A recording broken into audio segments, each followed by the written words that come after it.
All right. Try it again.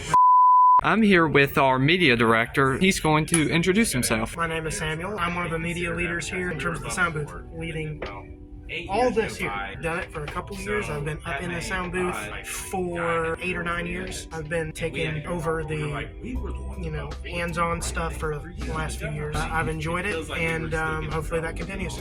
What made you first get interested in the sound booth? Well, the guy who I answered to 8 or 9 years ago said, "You want to work in the sound booth?" Sure. I mean, nothing major. Then I accidentally got important.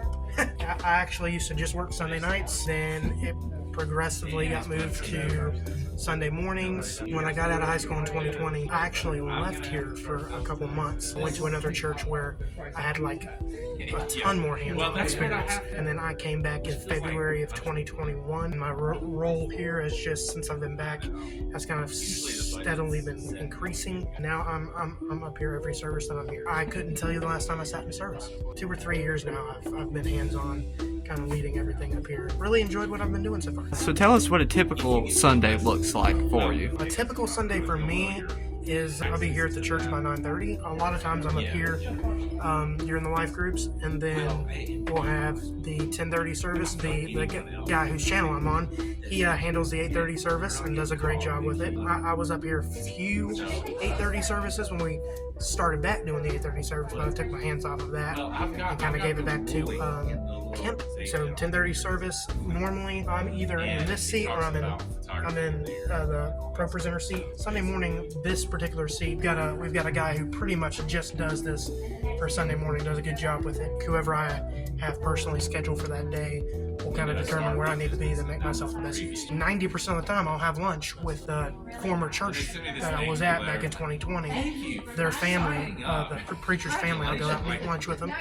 And then I'll get back here about 2:30, service starts at 5:30. Between 2:30 and 3, I will get everything set up, unlock doors, get everything set up in here, and then, just work on whatever I need to work on. The last few Sundays I've been working on our schedule for this week. Got a big conference coming up early next month, and I'm working on the schedule for that. Sundays are normally a long day for me. They normally about 9 a.m. to probably 9:30 at night. I'm here doing something of some sort, and 13-hour days. And then on Wednesday I'll come up here. There's a lot of times, especially with the old system, it was just me up here doing like everything from here on down. Once we got all the new stuff up here, it's more professional, everything that we've got, and so I need more hands-on people and minimize the mistakes on all this new stuff. That's kind of what a typical service week looks like for me. Talk a little bit about why you think cross-training is beneficial to the church. Good question, Kemp.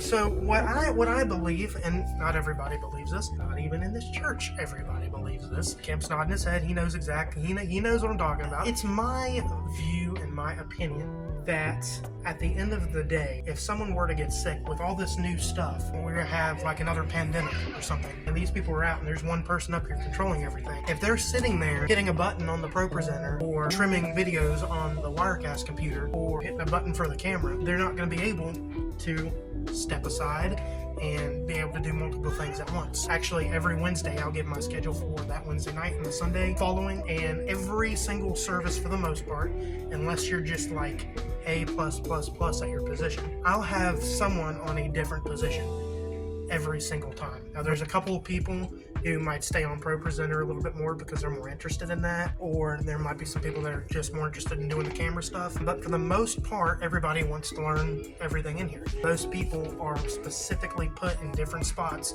just so they have that knowledge for when if someone gets sick or somebody's out on vacation, whatever, they can fill that spot, and that person who's sick or on vacation or whatever doesn't feel like they're letting the team down by not being there because of some situation, you know what I mean? So that's kind of the way I believe. That's just my opinion, because I think it's a team.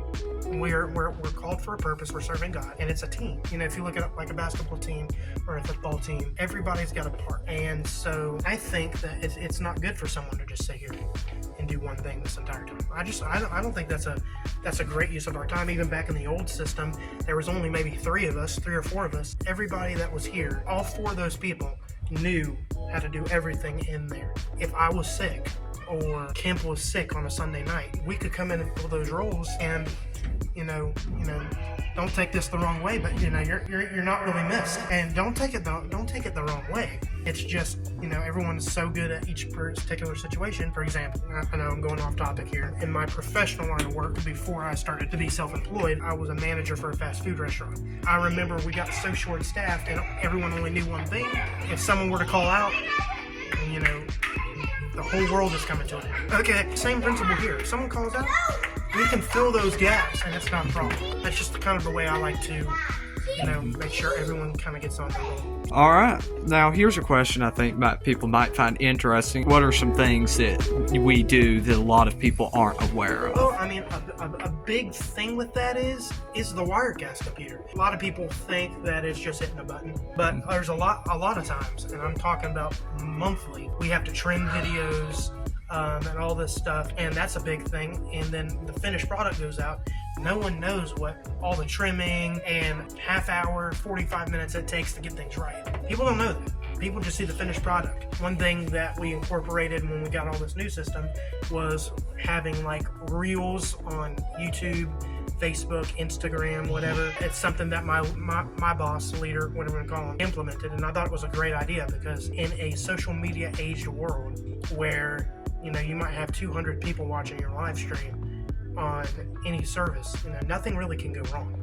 That computer right there, that's the most important computer, and probably outside of the sound man, that's probably the most important job, because the second someone's late on a slide, or the second he misses a point on the PowerPoint or whatever, everyone's going to turn around and look at you. And so, you got to put the people in place that are good at it, want to be able to do it. But yeah, the biggest thing I can think of is the amount of editing and stuff that goes into these videos that we put out on a daily basis that no one sees. In our church, this is the behind the scenes of ministry.